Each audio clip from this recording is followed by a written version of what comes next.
Today we're going to talk about hair loss in men.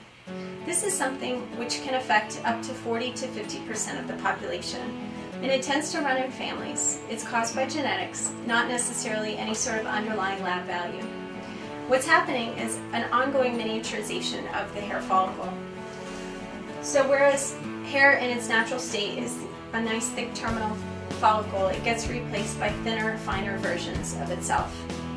Fortunately for men, there are two FDA-approved medications for hair loss. The first is topical minoxidil or Rogaine. It's available in a 5% solution and also as a 5% foam.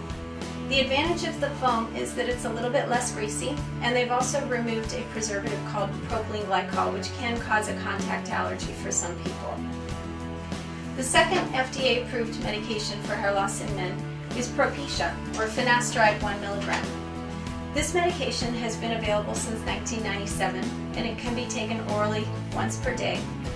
It doesn't have to be taken with food, any time of day works, and it's very well tolerated in general.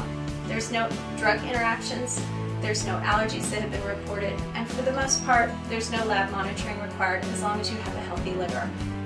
Now, some people ask questions about potential for side effects. And indeed, in the clinical trials, there were sexual side effects noted in less than 2% of patients. I tend to tell my patients that if they have any sexual side effects, stop it and it'll be out of their system in 3 days.